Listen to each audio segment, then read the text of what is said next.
Anak Sean,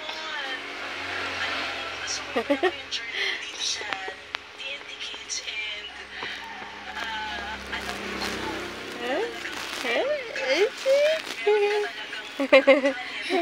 gusto ko na